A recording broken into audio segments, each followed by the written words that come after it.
So magandang umaga po sa Panginoon at bawat isa. Muli, sa pong pribileyo tayo ay makapag-aral ng kanyang banal na salita. So sabay-sabay, basahin po natin yung teksto. Ang mensahe ay ang Great Commission ng ating Panginoong Jesus. So sabay-sabay, nasa teksto, Matthew 28:16 to 20. Sabay-sabay, basahin natin. Samantala, ang isang alagad ay pumunta sa Galilea, sa bundok na itinuro sa kanila ni Jesus. At nang siya'y kanilang makita, ay kanilang sinamba siya. Subalit ang ilan ay nag-aalilangan. Lumapit si Jesus at sinabi sa kanila, ang lahat ng otoridad sa langit at sa ibabaw ng lupa ay ibinigay na sa akin. Kaya't sa paghari ninyo, gawin ninyong alagad ng lahat ng mga bansa at bautismuhan niyo sila sa pangalan ng Ama at ng Anak at ng Espiritu Santo at turuan silang sundin ang lahat agay na iniutos ko sa inyo. At narito ako'y kasama ninyo palagi hanggang sa katapusan ng panahon. Manalangin po ulit. Pagpalain po ang buong araw na ito na kami po ay magawa ang inyong kalooban. Meron din sa patuloy pong pag-aaral at pag-unawa ng inyong banal na aklat.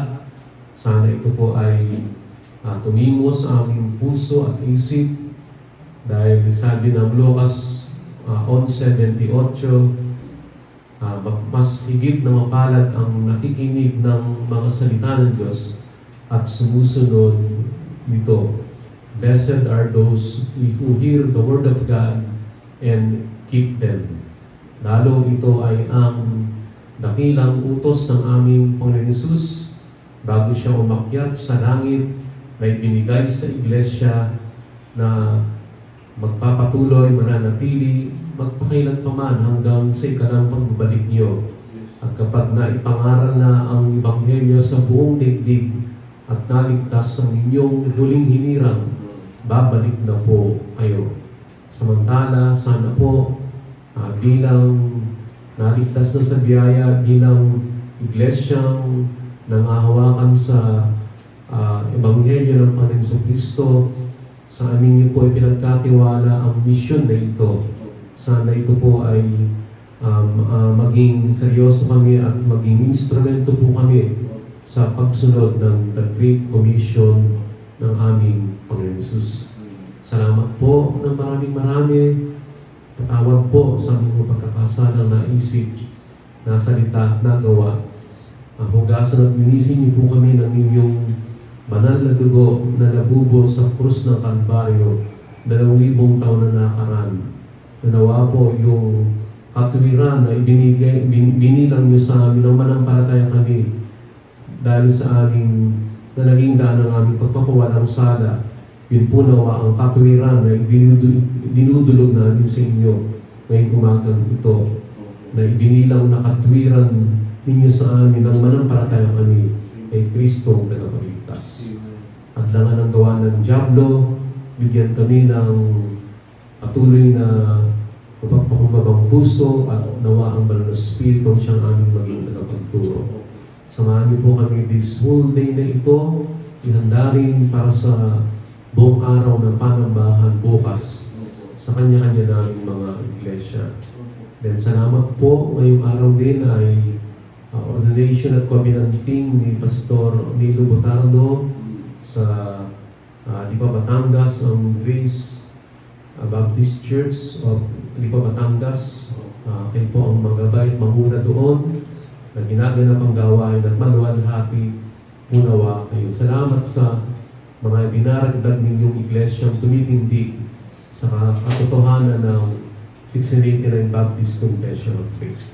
Salamat po at nawa maging kagalakan ng aming pagsasama-sama bilang magkakapatiran at magkakapatid sa Panginoon na pinapaghari ang Panginoon Hesus sa aming puso hanggang sa kunin ninyo kami hanggang sa bumalik kayo. Ito pong lahat ay aming samo at panalangin. Ang lahat po ay magsabi ng Amen at Amen. So, ang title po ng mensahe natin ay ang Great Commission ng Panginoong Jesus. Ang dakilang utos ng ating Panginoong Jesus. So, mahalaga po ba ang last will and testament? Kung sakali mamatay ang mga magulang natin at nag-iwan sila ng last will and testament, mahalaga pong dapat sundin yun.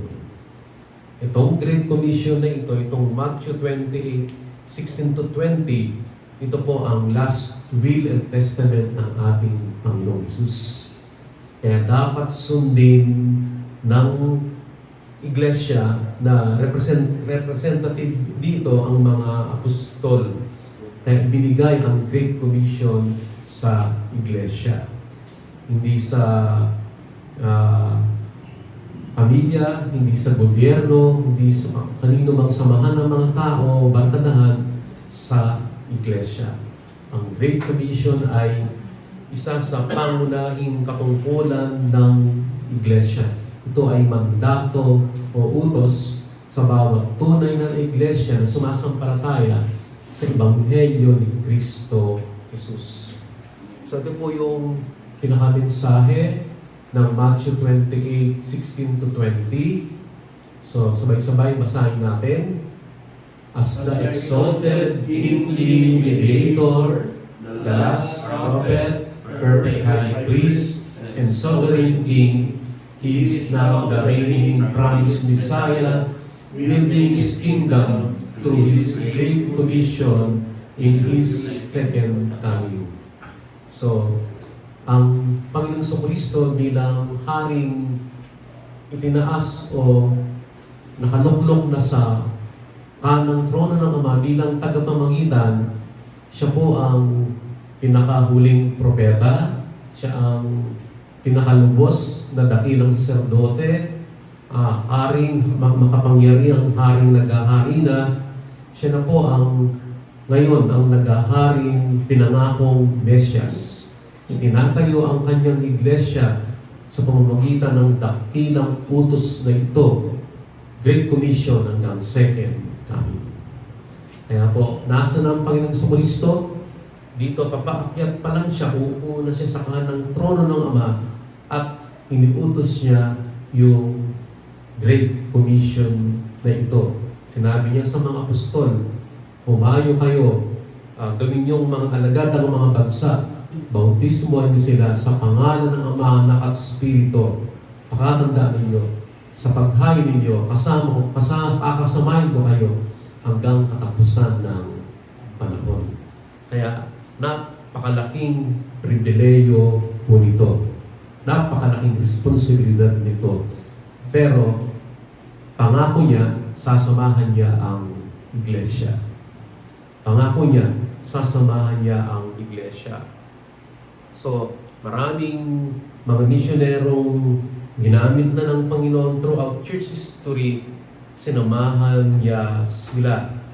Sina William Carey, the father of modern mission sa China, Adoniram Hudson, yung kauna-unahang missionary sa Burma, iba-iba pang mga great men of God na ginamit ng Diyos sa missionary enterprise hanggang umabot ang Ebanghelyo sa Pilipinas.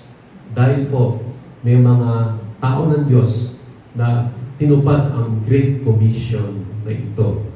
Kaya sa Book of Acts, hanggang chapter 28 lang siya, tayo po ang pang-chapter 29, ang iglesia. Kabahagi tayo sa Great Commission. Tayo na po yung mga gawa, chapter 29. Then, kung mananampalataya tayo ngayong umaga, kung willing instrument po tayo ng Diyos, tayo ay instrumento ng Diyos para sa dakilang utos na ito. Nasa ng Panginoong Jesucristo? Nasa kanang trono ng mga naghahari at nag-uutos siya sa kanyang iglesia ipalaganap ang kanyang ebanghelyo hanggang lumaganap sa buong daigdig, maligtas ang kauli-uliang hinirang niya, tapos na po, babalik na siya. Pero hindi pa po nagbabalik ang Panginoon sa krus. Ibig sabihin ay hindi pa lumalaganap ang Ebanghelyo at hindi pa naliligtas yung huling hinirang niya na isasama niya sa iglesia. Kaya tayo po yung mga instrumento niya sa mundong ito. So, mahalagang encouragement po ito. Kaya mission ito ng Panginoon sa iglesia, mission ito ng bawat mananampalataya, bawat tunay na naligtas sa biyaya sa iglesia. Ano yung konteksto? So, ang Panginoon Kristo sa Gospel of Matthew, tinupad niya siya ang inihulang Mesyas na tinupad na niya. At sinabi niya sa Matthew 16:18, sa ibabaw ng batong ito, Pedro, itatayo ko ang iglesia, kailanman ang pintuan ng Hades hindi mananaig sa iglesia. And the gates of hell shall not prevail against the church of God.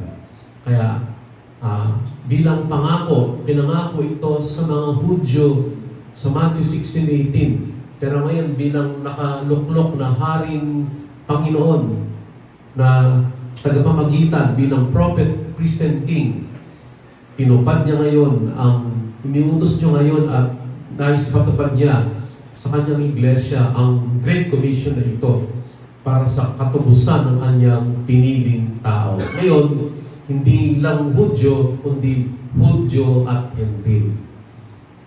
Kasi itong Great Commission ay unang binigay sa mga apostoles na mga Hudyo, pero bilang reigning king na naghahari, ang Great Commission na ito ay iniutos na sa lahat ng tao sa mundo na ipangalap para magligtas ang Diyos ng lahat, Hudyo man o Hentil. Ano po tayo mga kapatid? Mga Hentil tayo. Kasi sino yung mga Jew? Mga Hudyo, mga taga-Israel lamang. So yun ang focus muna ng Gospel of Matthew. Pero nung umupo na iniluklok na ang Haring Jesus sa kanyang trono, ang Ebanghelyo ay pinalalaganap na sa lahat ng tao sa buong daigdig. Instrumento, sino po ang iglesia na ipangalat ang mensahe ng buhay kanino? Sa Hudyo man o sa Hentil.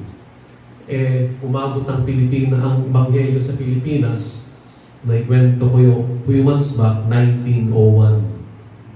Daladala ni Dr. Lalyabe at Faber-Castell, 1899, yung Gospel of Mark na Pangasinenses.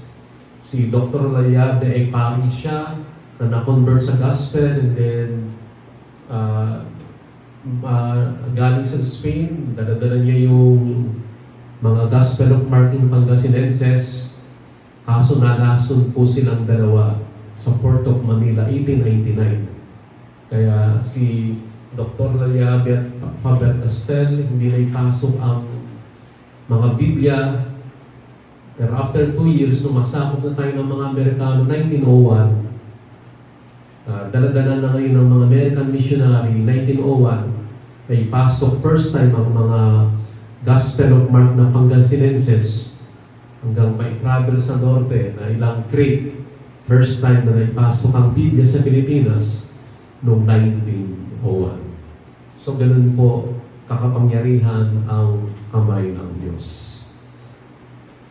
Anong tatlong bagay ang matututunan natin sa Great Commission po ng ating Panginoong Hesus? Tatlong bagay.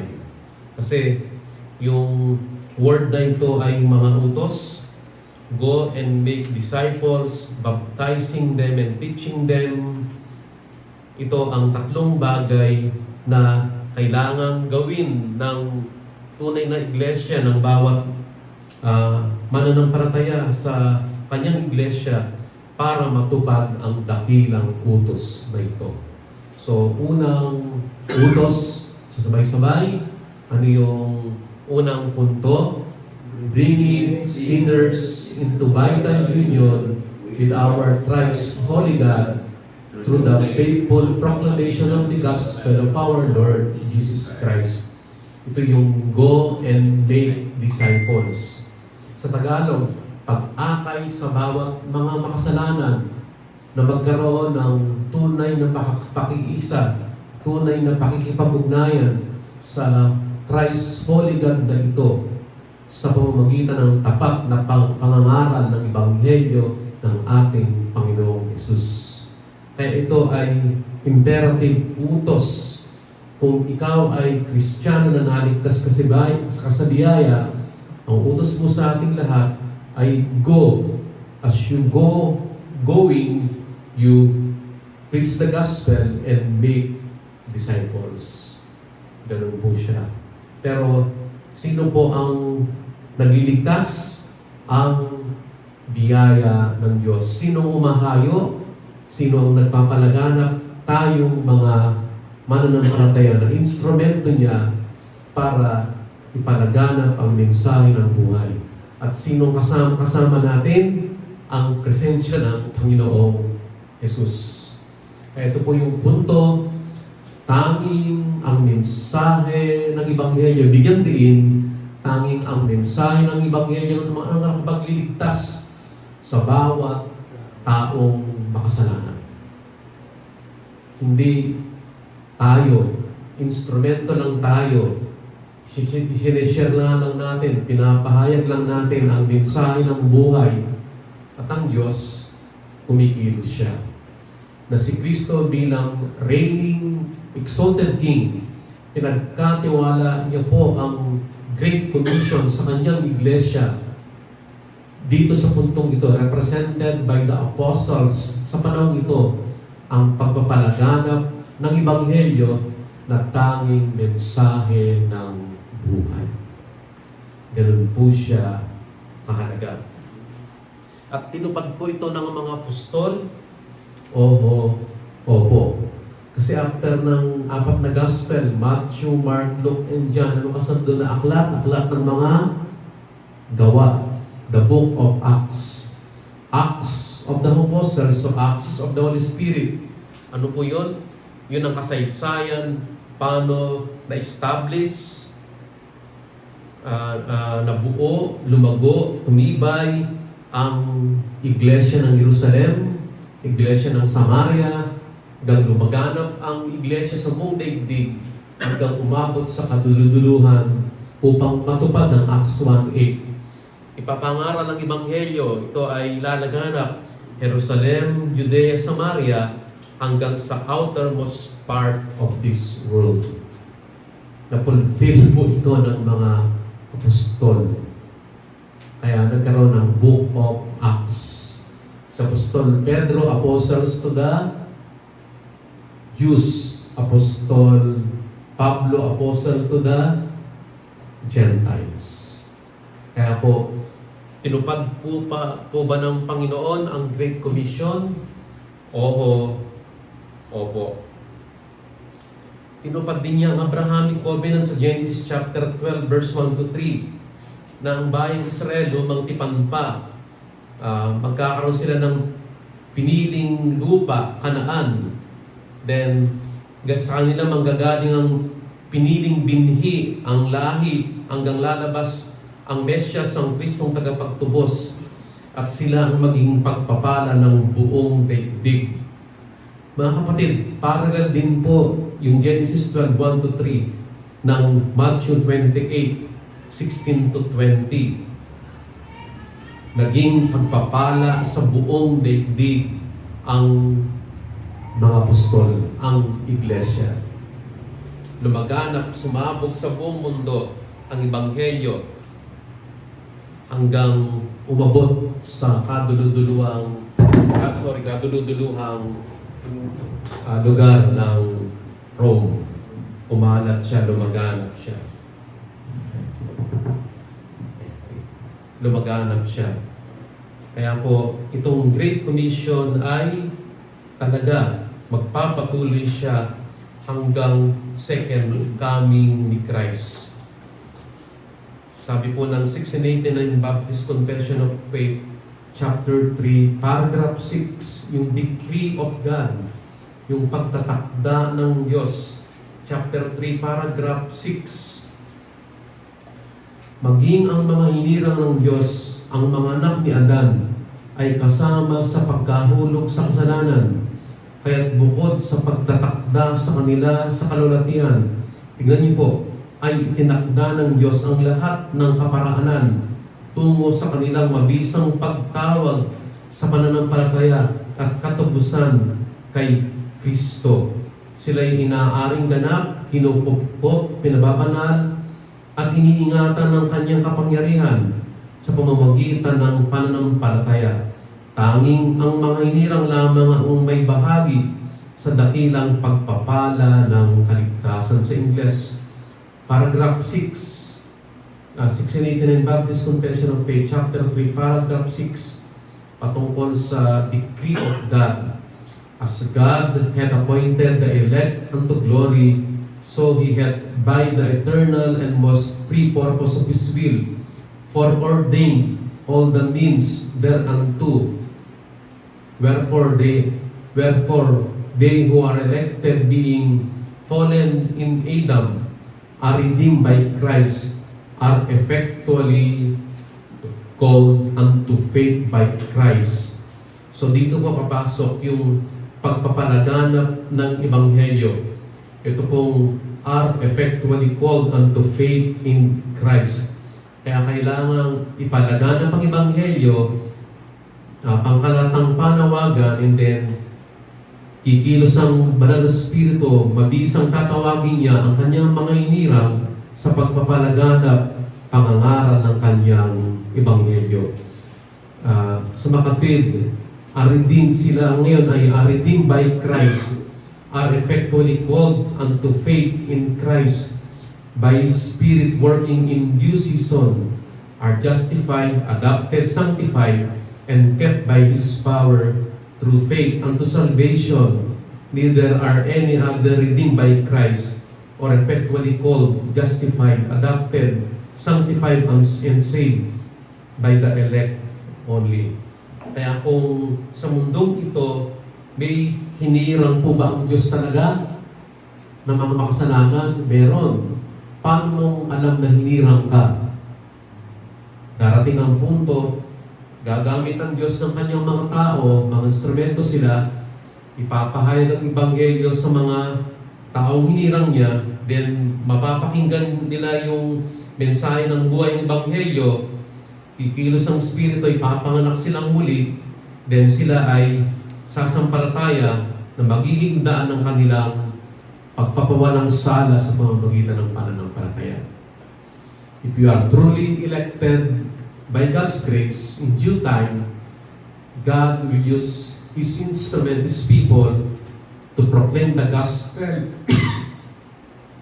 in your hearts, and God the Holy Spirit will regenerate you, and by God's grace, in due time, you will believe the gospel and you will be justified by faith. Kaya yun ang mahalaga, yung Mark 1:15. Kaya sabi ng Panginoon Kristo sa pasimulan ng Gospel of Mark, naganap na ang panahon at malapit na ang kaharian ng Diyos. Kayo magsisit manampalataya sa Ebanghelyo. So yung panawagan po natin sa lahat, nakapagsisi ka na ba na nanampalataya sa Ebanghelyo? Kapag hindi pa, namamanhik ang Panginoon Kristo sa kahabagan ng Diyos, tumugon ka sa umagang ito, magsisikat man ang paratay sa Ebanghelyo, yun ang susi ng iyong pagpapawalang sala. Isaiah 5:55-67, sabi ng propeta, hanapin ninyo ang Panginoon habang siya'y matatagpuan, tumahawag kayo sa Kanya habang siya'y malapit, lisanin ng masama ang kanyang lakad at nang liko ang kanyang mga pag-iisip, manumbalik siya sa Panginoon at kanyang kaawaan siya at sa aming Diyos, sapagkat siya'y pagpapatawad ng sagana. Kaya ang hamon, tumugon ka na ba sa pamanhik ng Ebanghelyo na magsisi kang lubos sa iyong mga kasalanan at manalig sa Ebanghelyo lamang para sa iyong pagpapawalang sala sa lahat mong kasalanan? Sana nga po. Habang may pag-asa pa, habang buhay pa tayo. Paano mong alam na tumugon ka na sa Ebanghelyo? May isa pong thinker o tagagawa ng mga kasangkapang pangkusina ang nakaunawa sa Ebanghelyo. Noong ika-16 na siglo, sabi niya, habang nagbabahay-bahay siya, may mga kasangkapan po ba kayong nais niyong paggawa ng mga kaldero, mga pinggan, mga kasa? Sabi niya sa mga taong siniservice, pinaglilingkuran niya. Pero habang naglalakad siya, umaawit siya lagi. Sabi niya, I am a poor sinner and nothing at all, and Christ is my all in all. Kasi itong tagapaggawa ng mga kasangkapang pangkusina ay Kristiyano pala siya. Parang ito yung confession of faith niya. Ako ay isang taong makasalanan. Wala akong lahat. Pero si Kristo ang lahat-lahat ko. Ganun po siya kahalaga.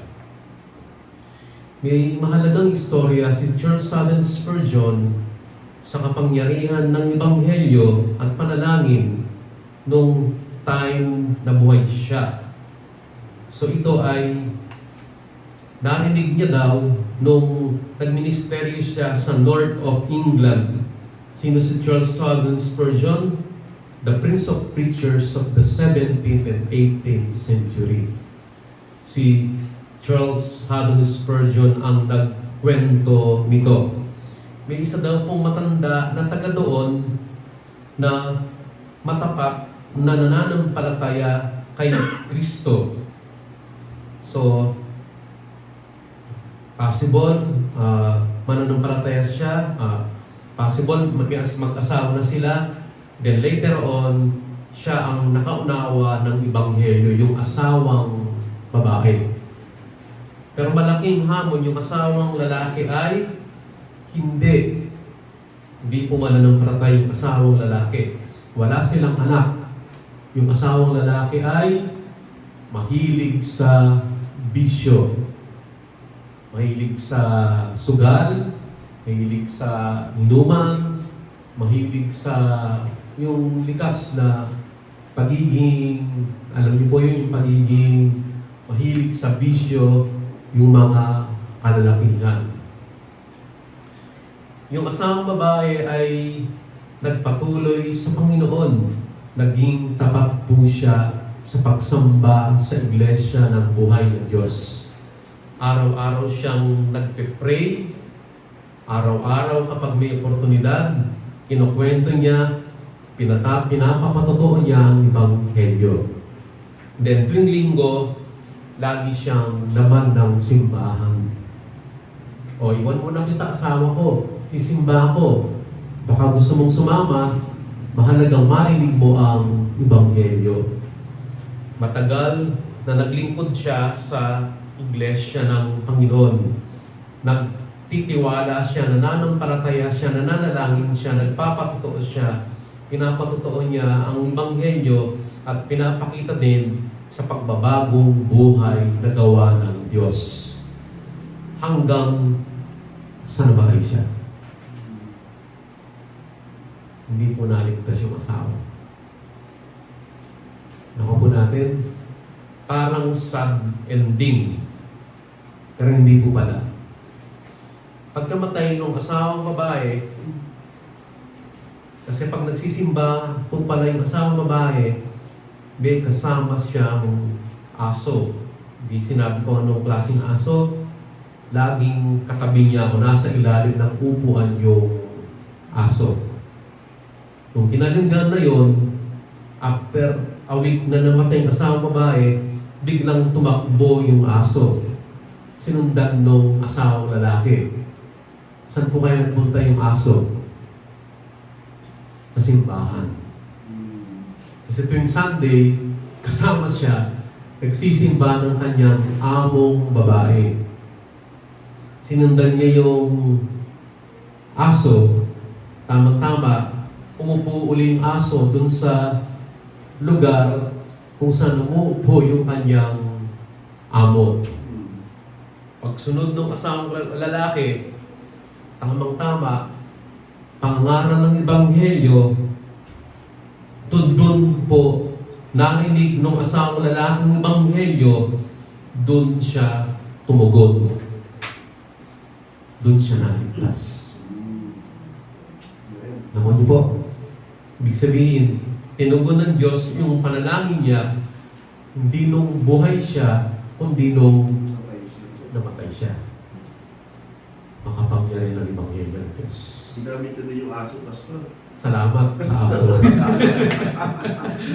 Ano conclusion? Mag-alaga ng aso. Hindi lang. Totoong kwento yun. So, ibig sabihin, may kaparaanan ng Diyos na gumagamit siya para maligtas ang isang makasalanan katulad mo at katulad ko. Kaya wag po tayong magsasawang mag-imbita at mag-share ng gospel at magpatotoo, magkakaroon ng mabuting patotoo kay Kristo at patuloy na yung confidence natin sa gospel hindi mawala. Kasi ano yung unang punto? Bringing sinners into vital union with our thrice holy God through the faithful proclamation of the gospel of our Lord Jesus Christ. Yun yung go and make disciples. So second point, ang Great Commission. So sabay-sabay, ano po yung pangalawang punto naman? Bringing the converted sinner, a true disciple of Christ, truly regenerated by the Holy Spirit, into a vital communion, to the body of Christ by baptism, and an entry to become a covenant church member in a local church. Yun po yung word na bautismuhan ninyo sila. Ang bautismo yung nilulubog, yung tao, buong katawan, then iniaangat. Kasi ang believer's baptism, ito ay outward picture ng gospel. Patagaligan ko muna. Pagbabautismo ninyo sila, pag-akay sa makasalanang naligtas na, ito ay tunay na po siyang alagad ni Kristo. Pinanganak na siyang mag-uli ng Espiritu. At magkakaroon na siya ng taus-pusong pagsuko o commitment sa katawan ni Kristo sa pamamagitan ng bautismo. Kasi ang bautismo ay pintuang pagpasok sa iglesia na maging kabahagi ka na ng covenant member ng isang lokal na iglesia. Pero ito po, hindi nakakapagligtas ang bautismo. Ano po nakakapagligtas? Yung mensahe ng Ebanghelyo. Yung tunay ka ng nanampalataya kay Kristo. Naku niyo po, tsaka ito po yung balance teaching, the New Testament does not warrant baptizing unbelievers nor unbaptized believers. Hindi pinapahintulot o pinapayagan ng bagong tipan ang bautismo ng hindi pa tunay na Kristiyano. At ito din, hindi rin pinapahintulutan ng bagong tipan kung sinasabi mong Kristiyano ka na, dapat nabautismo ka na. Mahalaga pong balance teaching yun. The New Testament does not warrant baptizing of unbelievers nor unbaptized believers. Ano po yung pinupunto ng ikalawang punto natin? Ang bautismo ay larawan ng Ebanghelyo. Pinapakita ang panlabas. Sa panlabas ang pangloob na pangyayari sa loob ng pagbabagong buhay na ginawa ng pagkilos ng biyaya ng Diyos. Roma 6:3-4. Roma 6:3-4. Babasahin ko po sa ating lahat. Kung may Biblia sila, pwede po nilang sundin. Roma 6:3 to 4. Sabi po ng Apostol Pablo, pagkatapos ipaliwanag mabuti ang Ebanghelyo, Romans chapter 1 to 5, na walang matuwid, wala kahit isa, tanging ang Ebanghelyong makapagliligtas at paano sa pamamagitan ng pananampalataya. At ano ang ebidensya na ikaw ay mananampalataya na kay Kristo? Pababanalin ka ng Espiritu. Romans chapter 6 hanggang chapter 8. Kaya tingnan niyo po, Romans 6:1 to 4. Ano ngayon ang sasabihin natin? Magpapatuloy pa ba tayong magkakasala upang sumagana sa atin ang biyaya ng Diyos? Ano po sagot? Shall we go on sinning that grace may abound? Ano po sagot? KJV o sa ibang salin, God forbid. Huwag na huwag itulot ng Panginoon. Tayo'y patay na sa kasalanan. Paano pa tayong mabubuhay sa pagkakasala? Ganito po, yung paglalarawan niya sa Ebanghelyo, paglalarawan niya sa believers baptism. Hindi ba ninyo alam na tayong lahat na bautismuhan kay Kristo Jesus ay nabautismuhan sa kanyang kamatayan sa makatwid? Tayo'y namatay na at nalibing, nakasama niya sa pamamagitan ng bautismo upang kung paano binuhay muli si Kristo sa pamamagitan ng dakilang kapangyarihan ng Ama, tayo rin naman ay magkakaroon ng panibagong buhay. So yung baptismo, yung paglubog ay mabisa siya, may meaning siya, may significance siya kung totoo ka ng nanampalataya at naligtas ng Ebanghelyo. Walang meaning siya, walang significance siya kung hindi ka pa tunay na sumampalataya. Nakuha po ba natin? Tapos, Colossians 2:11 to 12, sa Kanya ay tinuli rin kayo ng pagtutuling hindi gawa ng mga kamay sa pamamagitan ng pag-uubad ng katawan, pag-uubad ng katawang laman sa pagtuturi ni Kristo ng ilibing kayong kasama niya sa bautismo, kayo rin naman ay muling binuhay na kasama niya sa pamamagitan ng pananampalataya sa kapangyarihan ng Diyos na muling bumuhay sa Kanya mula sa mga patay. So, ibig sabihin, nagkaroon na tayo ng circumcision of the heart. So, ang bautismo, ang tuli ng lumang tipan, hindi katumbas ng bautismo. Anong katumbas ng believers baptism sa lumang tipan hanggang bagong tipan? Yung circumcision of the heart. Yung pagtuli sa puso. Yun ang word din po na muling kapanganakan. Circumcision of the heart is equivalent to regeneration, divine regeneration in the Old Testament. Hindi ito katumbas ng pagtutuli ng lumang tipan. Ito ang katumbas ng pagtutuli ng puso, yung kapanganakang muli. Kaya, anong mauna? Kapanganakang muli o pananampalataya? Pananampalataya o kapanganakang muli? Anong mauna? Faith ba muna para ma-born again ka? O born again ka muna, then faith? Ano pong tama? Sa Reformed Theology, kailangan ipanganak tayo munang mag-uli dahil tayo patay sa spirito at kasalanan.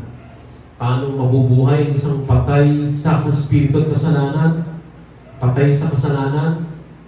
Kapag pinangaral sa kanya ng Diyos ang Ebanghelyo ng buhay, mabubuhay siya.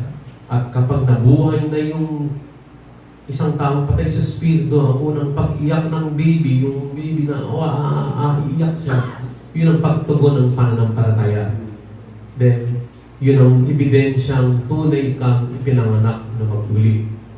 Kaya itong believers baptism ay sa mga tunay na nanampalataya ng Ebanghelyo, ito yung mga tunay na naipanganak na ng mag-uli. Kaya outward picture siya ng inner outworking of divine regeneration in the hearts of sinners. Kaya hindi ka pwedeng tunay na ligtas. Hindi ka pwedeng walang meaning ang believer's baptism mo kundi ka tunay pong naipanganak na mag-uli. Kaya yun ang binabanggit ng Ezekiel 36:25 to 27, hindi po ang binabanggit ng Titus 3:5 to 7. So Titus 3:5 to 7, sabay-sabay nating basahin. Niligtas niya tayo, hindi dahil sa mga gawa na ating ginawa sa katwiran, kundi ayon sa kanyang kahabagan. Tingnan po, sa pamamagitan ng pag-uugas ng muling kapanganakan at ng pagbabago sa pamamagitan ng Espiritu Santo. Ang Espiritong ito na kanyang ibinuhos ng sagana sa atin sa pamamagitan ng Jesucristo na ating tagapagligtas, upang yamang inaring ganap sa pamamagitan ng kanyang biyaya, tayo'y magiging mga tagapagmana ayon sa pag-asa sa buhay na walang hanggan. Kaya sinilarawan sa Gawa chapter 8 ang dalawang uri ng bautismo. Bautismo ni Simon the Sorcerer, Simon Mago, at bautismo na eunuko na taga Ethiopia. So yung unang bautismo ay parang promising, kasi sino yung nabautismo? Simon the Sorcerer. Pero yun pala, yung bautismo niya ay hindi tama dahil ang motive ng pagpapabautismo ni Simon Mago ay para matanggap lang yung kapangyarihan ng Diyos. Kaya sabi ng Apostol Pedro sa kanya, pagsisihan mo ang ginawa mo, magsisi ka, lumapit ka sa Diyos, baka kahabagan ka niya at patawarin niya. Kasi iba yung motive niya, kaya siya sumama sa Jerusalem Church, sa mga apostol, gusto lang niya matanggap yung kaloob ng Espiritu. Hindi talaga siya nagsisi ng kasalanan niya. Kaya yung pagpapabautismo sa kanya ay walang kabuluhan, walang kwenta. Kasi hindi naman po siya tunay na nanampalataya at nagsisilubos kay Kristo. Samantala yung pangalawa, yung Ethiopian eunuch, nagbabasa talaga siya ng Isaiah chapter 53. Hindi lang niya maintindihan. Tamang-tama dun sa kanto. Sino nag-aabang? Si Felipe, na isa sa mga diakono sa Jerusalem ng iglesia. Then, sabi ng Panginoon, punta ka doon. Then, pagtatagpuin ko kayo ng Ethiopian eunuch na galing sa Ethiopia, ng reyna doon. Then, siya ay God-fearing Jews. Then, ipapahayag mo sa kanya ang Ebanghelyo. And habang nakasakay sila sa karuwahe, tinuro niya ang Ebanghelyo sa Ethiopian eunuch. Paniliwanag niya anong teksto? Isaiah chapter 53. Na ang Panginoong Jesucristo siya ang ating tanging tagapanagot sa kasalanan. His atoning death, his substitutionary atoning death, yun ang makapagpapatawad ng ating mga kasalanan. Tayong lahat ay tupang naligaw, pero pinasan sa kanya ng Panginoon ang kabayaran ng kasalanan. Doon naunawaan ng Ethiopian eunuch ang Ebanghelyo. Tapos sabi niya, ano pang hinihintay natin? Bautisman mo na ako. Kasi babalik na siya sa Ethiopia. Gusto niyang matanggap yung outward evidence of the inner transformation of the gospel brought about by divine regeneration.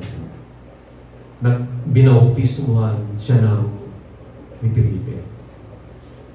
And extra-biblical account, nagkaroon first time ng iglesia sa Ethiopia dahil sa Ethiopian eunuch.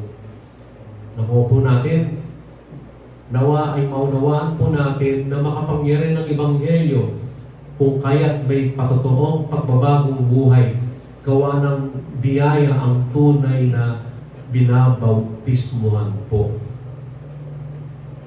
Kaya, kung tunay mong naunawaan ng Ebanghelyo, ang bautismo ay vital, significant, life transforming. Pero kung hindi tunay yung pagkaligtas, pagkaunawa sa Ebanghelyo, kagaya kay Simon Mago, anong ibig sabihin ng bautismo? Walang kabuluhan. Nakuha niyo po? Kaya, yung song kapag binabautismo ang tunay na nanampalataya sa Ebanghelyo, ano yung inaawit? I have decided to follow Jesus. And the world behind me, the cross before me. Ano yung kasunod? No turning back, no turning back. Ibig sabihin, totoong may bagong buhay ka na. Pinapatotoo mo sa Panginoon at sa iglesyang nananampalataya sa Ebanghelyo na magbabautismo sa iyo, pinamumunahan ng tinalagang mga pastor at guro na yung pagkakilala mo sa Ebanghelyo at pagkaligtas ay totoo na, handa mo ng talikuran ang mundo, iwanan ang lahat, sundin ang Panginoong Kristo, huwag nang babalikan pa ang gawa ng kadyabluhan at kadiliman. Kaya, outward picture siya of the inner transformation of the heart brought about by the gospel, brought about by the power of the Holy Spirit's divine regeneration. Ganun po siya ganda. Kaya ang bautismo ay hindi pinipilit, kundi ito'y unang tugon sa pagkaunawa sa Ebanghelyo, yung unang hakbang sa pananampalataya. Kung ayaw magpabautismo, possible, hindi pa po alam na hindi pa maliwanag sa kanyang Ebanghelyo. Pero kung tunay na maliwanag sa kanya ang mensahe ng Ebanghelyo, ang unang magiging hakbang mo ng pananampalataya, magpapabautismo ka. Sa harapan ng Panginoon at saksi ang iglesia na ikaw talaga ay, mga kapatid, sa kapangyarihan ng Ebanghelyo ng Panginoon, pinapatotoo ko sa inyo ngayon, nagbabagong buhay ako. At yun ang entry to become a member of the local church para maging kabahagi ka ng Covenant Church membership. Then, ikaw din ay magiging kabahagi ng katawan ni Kristo. Doon ka na magiging kabahagi din ng pagpartake ng banal na hapunan at beneficiary ka ng maraming covenant blessings of being a part of a local church member. Kaya ang church membership ay, ano yun? Open, solemn, voluntary commitment, and enduring commitment. Open, solemn, formal, voluntary, and enduring commitment. Kaya mahalaga po itong believer's baptism. So, ganun po siya kahalaga. Kaya, kailangan magawa mo ito, magawa ko po ito. Ginawa ko ito noong matagal na sa akin, May 1986. Nung naunawaan ko talagang Ebanghelyo, providence ng Diyos, yung church na sinamahan ko ay isa po pala siyang Trinity Reformed Baptist Church sa YMCA sa Manila noon. Bagamat di pa malalim ang pagkaalam ko sa mga doktrina na mga malalalim, pero maliwanag sa akin ng Ebanghelyo at yung pagkabautismo ko ay totoong simula ng 180 degrees turn, pagbabagong lubos ng buhay gawa ng Ebanghelyo.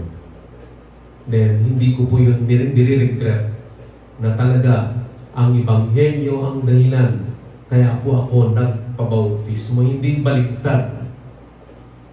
Ano po? Kasi yung iba, naunawaan mo bang Ebanghelyo na nagpabautismo ka? Hindi po. Sinasabi ng iba, later ko palang naunawaan ng Ebanghelyo. Ibig sabihin yung bautismo nila ay invalid, hindi yun totoo. Kasi later palang naunawaan ng Ebanghelyo. Dapat naunawaan mo muna ng Ebanghelyo bago ka tunay na magpapabautismo. Talagang binagong buhay ka na ng Ebanghelyo, kaya ka nagpabautismo. Kaya hindi pwedeng mali ito. Kasi may mindset pa naman ng Pilipino na yung iba na, bautismado na ako. Pero panlabas lang po pala, walang pagbabagong buhay, gawa ng Ebanghelyo sa loob ng puso. At hindi pa po pala talaga siya na ipanganak na muli. Kasi ano yung believer's baptism, equivalent sa Old Testament? Circumcision of the heart. Pagtutuli ng puso. Ganun siya kahalaga. Kaya maganda tong second point na ito. Kaya challenge, dapat walang makapagpigil sa iyo kung tunay ka nang nanampalataya sa Ebanghelyo. Unang hakbang sa mananampalataya ay pagpapabautismo, believer's baptism. Pero syempre, correction din po natin na kung sinasabi mong nabautismon ka na noon, pero after so many years mo pa naunawaan ng Ebanghelyo, ibig sabihin ay hindi valid o questionable yung baptism mo noon kasi later mo palang pala nakilala ang Ebanghelyo, pwede pong itama. Kaya po ginagawa namin ay binabaptize namin uli. Dahil anong dahilan? Ngayon pa lang niya naunawaan ng Ebanghelyo. Ako po, walang mali sa Ebanghelyo. Ano yung mali? Yung taong hindi pa lubos na nakaunawa ng mensahe ng Ebanghelyo nung bautismohan siya. Possible sinasabi nila, bata pa ako nun eh. O kaya, naitulak lang ng somebody o ng magulang ko eh. O kasi mga barkada ko, kaibigan, nagbabautismo na labi, sama na nga ako. Iba-iba yung dahilan. Pero bakit ka magpapabautismo talaga? Tunay na nang naunawaan ng mensahe ng Ebanghelyo. Yun po yung second point. Then finally, ikatlong punto ng Great Commission sabay-sabay. Ano po yung ikatlo? Bringing the truly converted and covenant church member in total conformity to Christ by Christian discipleship. Yun po yung teaching them. Turuan ninyo sila. Kasi anong sabihin ng pagiging disciple sa bagong tipan? A learner, disipulo, patuloy na natututo ng paghahari ni Kristo sa puso nila. If Christ now is reigning in your hearts, you want to learn all His teachings. Kasi ito yung ginawa ng mga taga-Berea. Gawa 17:11. Sabay-sabay, ngayon ang mga ito ay higit na mararangal kaysa mga taga-Thessalonica sapagkat tinanggap nila ang salita ng buong pananalig. Ganyan po, sinisiyasat araw-araw ang mga kasulatan kung tunay nga ang mga bagay na ito. Kaya kung talagang nakilala mo na ang Panginoon, magiging learner ka. Gustong-gusto mong mag-aral ng banal na aklat. Kasi ano yung goal ng Christ-likeness, ang goal ng Christian life? Romans 8:29, Christ-likeness. Kasi Ephesians 4:23-24, inuhubog tayong muli. May balik ang nawasak na image of God sa pamamagitan ng kapangyarihan ng Espiritu. Hinuhubog pumuli, nire-restore ang original image of God na nabatikan ng magkasala si Adan at Eva. Kaya ito po yung punto, kapag naging kabahagi po tayo ng isang tunay na iglesia ng Diyos, ito po, tuturuan po tayo ng Diyos sa pamamagitan ng kanyang mga kaloob na mga pastor o guro o mga tagapangaral sa kanyang iglesia hanggang sa ating lubos na paglago sa pagkawangis kay Kristo Jesus. Ganun po siya kahalaga. Opo, ang Holy Spirit ang nagtuturo sa akin, pero apostolic teaching principles, nagkaloob siya ng mga kaloob na pastor, guro sa iglesia. Kasi po sa kasaysayan may mga grupong tinatawag ng mga Quakers na mga, sabihin na nating mga group na may error, di sila naniniwala may pastor. Mga Quaker groups na magsasama-sama sila, uupo sila ng pabilog, then magpe-pray daw sila, then aantayin, bababa ang Holy Spirit sa mga nakapalibot, then pag may mga nangingisay na nanginginig kaya ng Quaker, then bubuksan daw nilang Biblia, then salita na daw ng Panginoon. Pero problem, wala silang tagapagturong tinawag ng Panginoon, wala silang sound doctrine and teaching. Ultimately, mga Quaker na yun ay naging mga bulaang, sa kanila nanggaling ang mga bulaang guro at bulaang katuruan. Kasi nga, hindi sila naniniwala na ang Panginoong Kristo ang pangunahing pastol na tumawag siya ng kanyang mga tinawag ng mga tagapangunan sa iglesia ng mga pastor, guro, sila yung kaloob sa iglesyang tagapagturo. Sa gabay ng Banal na Espiritu. Yun po yung Ephesians 4:11-16. Nagkaloob ang Panginoon, tapos na ang mga pastol, propeta, pero nang binigay niya yung sa iglesia ngayon, mga evangelista, mga misyonero at mga pastor, guro, na magpapakain sa ating kaluluwa. Then ano yung goal ng pagtuturo sa iglesia? Christ-likeness. Sabay-sabay, Romans 8:29. Ano ang dahilan? Bakit po tayo merong pakinig ng pangaral, pag-aaral ng Sunday School sa church? Romans 8:29, sabay-sabay. Sapagkat ang mga nakilala niya ng una pa, ay tinalaga naman niya, tingnan niyo po, na maging katulad sa larawan ng kanyang anak upang siya ang maging panganay sa maraming pagkakapatid. Tingnan niyo po, maging katulad sa larawan ng kanyang anak. Ang goal ng Christian life ay Christian living and discipleship, Christ-likeness. Kaya sa 1 John, mayroong mga tinuturuan ng mga bata, mga baby, then young men, young people, babe, mga children, mga young men, young people, and then fathers of the faith.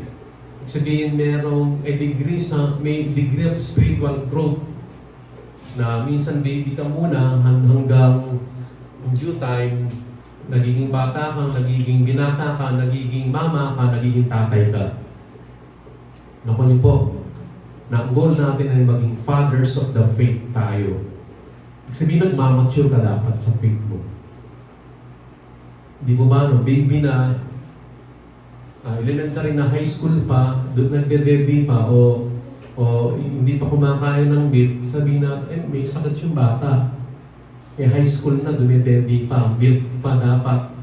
Habang palaking bata, solid food. Kaya sabi ng Hebrews 5:11-14, dapat guro na kayo. Ibig sabihin, dapat nagmamature kayo sa faith. Yun po yung kahalagaan ng pagdalo sa church.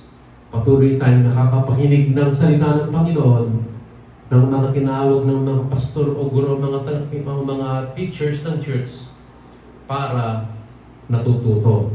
Kaya tuwing Sunday, tuwing prayer meeting, tuwing Bible study, means of grace po yan ang pagkatuto. Then, instrumento po yun na lalago po tayo hanggang darating ang punto Baka tawagin kang tagapangaro, tagapagturo ng iglesia. Kaya mahalaga po yung kabahagi ng local church. Yung dinidisciple tayo ng Panginoon. Kaya may hamon ang Panginoon, kaya sa ating paglago sa biyaya at pagkakilala sa Panginoong Jesucristo, ebidensya po ito na may buhay. Pag lumalago ka, an evidence of spiritual life. Kapag hindi lumalago, pwedeng walang evidence ng buhay spiritual, o baka yung tao na yun ay spiritually, patuloy siyang spiritually backslidden in heart. Hindi po healthy, may sakit siya. Dapat, grow in the grace, in the knowledge of God. 2 Peter 3:18, lumago kayo sa biyaya at pagkakilala sa ating Panginoon at tagapagligtas na si Yesu Kristo. Sumakanya nawa ang kalawalatihan ngayon hanggang sa araw na walang hanggan. Kaya mahalaga po yung pag-aaral at pagtuturo at pagiging disipulo ng alagad na natututo patuloy sa iglesia ng buhay na Diyos. Kasi kung walang ebidensya ng spiritual na paglago ng nagsasabing Kristiyano, ito po yung malaking hamon na dapat seryosohin. Kasi si Hebrews sabi ng Hebrews 5:11 to 14, maraming tumalikod dahil sa time ng apostasy. Pero sabi ng author ng Hebrews, huwag kayong tumalikod. Tumingin kayo sa Panginoon Jesus, author and perfecter of our faith. Higit siya kay Moises, sa mga seremonya, sa mga high priest, sa mga lumang tipan ng mga handog. Si Kristo ang nagbigay ng bagong tipan. Siyang katuparan ng lahat. Sa Kanya tayo tumingin. At lumago kayo.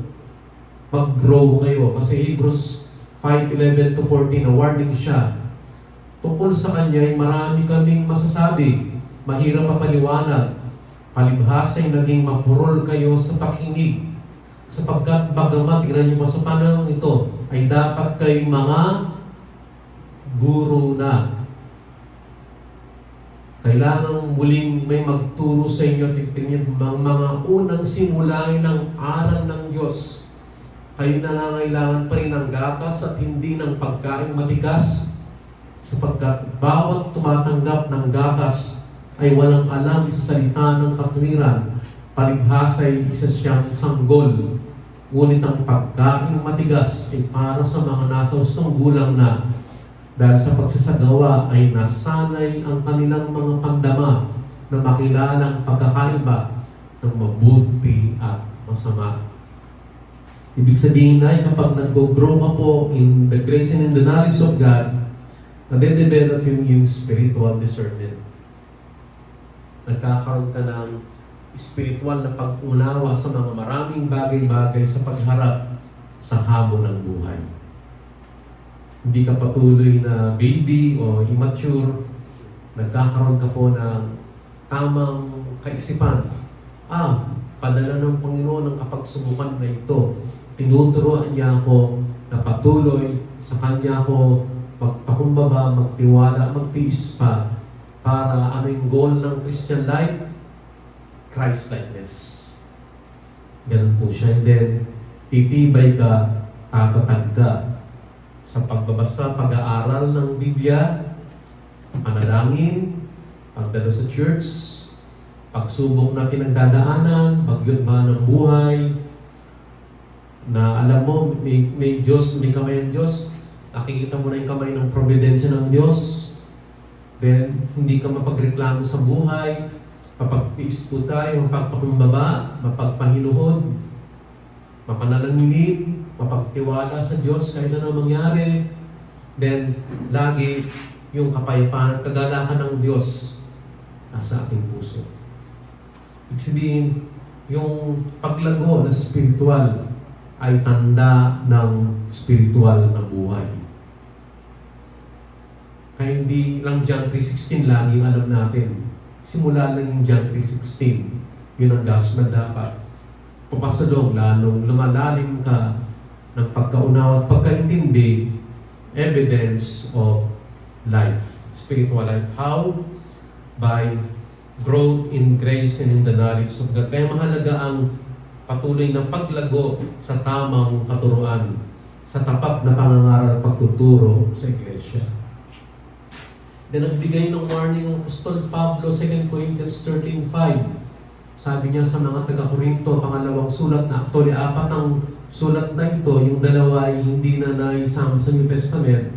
Pero sabi sa 2 Corinthians 13:5, sabay-sabay, tingnan niyo po, siyasatin ninyo ang inyong mga sarili kung kayo'y nasa pananampalataya. Subukin ninyo ang inyong mga sarili. Hindi ba ninyo nalalaman na si Jesucristo ay nasa inyo, maliban kayo'y nabigo sa pagsubok? Ibig sabihin, time and again, sinesearch natin ang ating mga puso't sarili para siguraduhin natin tayo'y na kay Kristo Jesus kung kayo'y nasa pananampalataya na. Kaya sa atin, sa grupo ng Reformed Churches, ng Reformed Baptist Churches, ina-encourage ng time and again, serious soul searching. Then, serious study of sound doctrine. Kasi kapag lumalalim ka sa tamang katuruan ay tumitibay ka po, tama po, tumatatag ka, lalo kang nagiging tapat sa pananampalataya.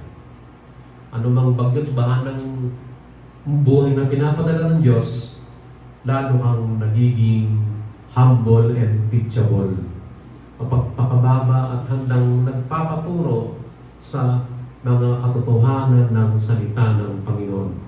Kaya itong salita ng Diyos sa mga tunay na natututo ay buhay na salita po, buhay na salita ng Diyos. Then 2 Peter 1:10, kay Apostol Pedro naman, kanina kay Pablo, 2 Corinthians 13:5. 2 Peter 1:10, sabay-sabay, tingnan niyo po. Kaya mga kapatid, lalong pagsikapan ninyo ipagtagin ang pagkatawag at pagkapili sa inyo. Sapagkat kung gawin ninyo ang mga bagay na ito, hindi kayo matitisod kailanman. So, ibig sabihin, nag-grow ka, dinadagdagan mo, yun yung kanina yung 2 Peter chapter 1, verse 1 to 5. 2 Peter chapter 1, verses 5 to 8, na dinadagdagan mo yung iyong mga Christian graces hanggang lalo ka pong nakakasiguradong ligtas ka na. Ibig sabihin, nandun talaga yung paglago sa patuloy na pagkalalim ng pagkatuto o natuturoang matuto ng salita ng Diyos every time the church gathers. Kaya sentro sa atin ang pangangaral, pag-aaral, pagtuturo. Kasi doon tayo tumibay, tumatatag. Kaya sa Reformed Theology, sa Reformed Baptist Church, inalis natin yung entertainment. Pinofocus natin yung tapat na pangangaral ng Diyos ay ang gagamitin ng Panginoon sa ating pagiging Christ-likeness. Kasi preaching of the Word of God is the Word of God. Heidelberg Catechism, preaching of the Word of God is the Word of God. So tatlo yung katuruan ng Great Commission. Yung go and make disciples, baptizing them and teaching them. Ano po ngayon? So ano po ngayon? Sabi ng Panginoon sa Kristo, kapag gagawin niyo yung tatlo, go and make disciples, baptize them and teach them. Ano sabi ng Panginoon sa Kristo? I will be with you till the end of the age. Kapag ginagawa natin ang mandato ng Great Commission, anong promise ng Panginoon? Sasamahan niya po ang iglesia niya, sasamahan niya ang iglesia niya. pangunahing utos niya ito. Bringing sinners into a vital union to the gospel by faith para maligtas sila. Then yung mga naligtas na, bringing sinners into a vital commitment to a local church by believers baptism.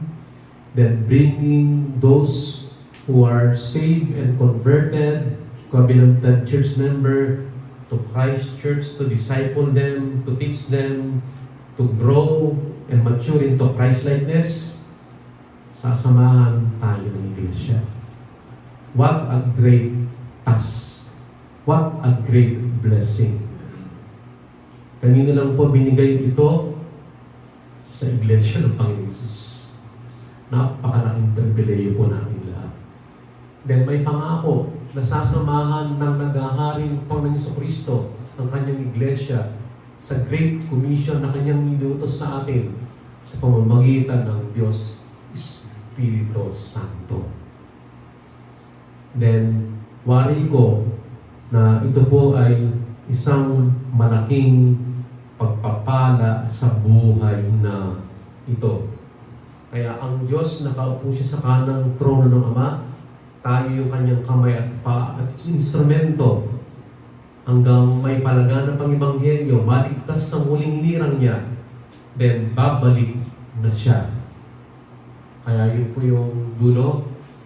Paniwalaan po natin ito, panghawakang mabuti, tukding sa tulong ng biyaya, dahil ito ang isa sa mahalagang utos o mandato ng Panginoon Jesucristo hanggang sa kanyang kalawang pagbabalik.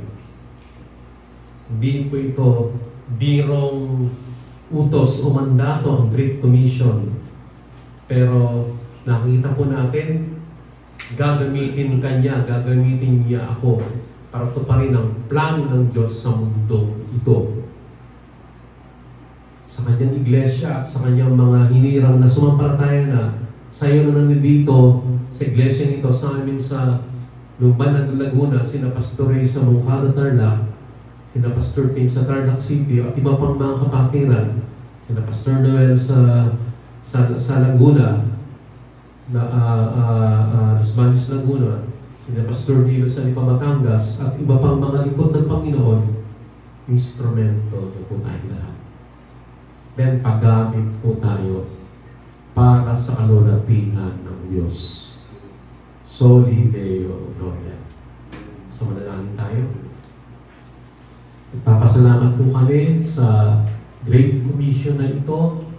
O napakabuti ninyo. Hindi nyo kami hinayaan basta-basta na maligtas lamang, pero binigyan nyo kami ng task o ng katungkulan bilang iglesia ninyo na umalayo kayo, gawing alagad ng mga bansa, bautismuhan ninyo sila sa pangalan ng Ama, Anak at Espiritu, at turuan sila na lumago, maging kawangis ni Kristo Jesus. Sasamahan ko kayo hanggang sa ikalawang pagbabalik ko. At ito na ang ginagawa po namin ngayon sa iglesia ninyo, ngayong 21st, 22nd New Testament Church ng iglesia. Di pa rin po ito nagbabago. Dahil salamat, pinaniniwalaan po namin ito, Panginoon, at handa namin tugdin o sundin sa tulong ninyo. Gamitin niyo po nawa kaming mga kamay at paa ninyo dito sa mundo, maging living instruments ninyo for the sake of Christ and the propagation of the gospel. Then sana magligtas kayo, idagdag niyo po sila sa bawat iglesia namin. Acts 2:47.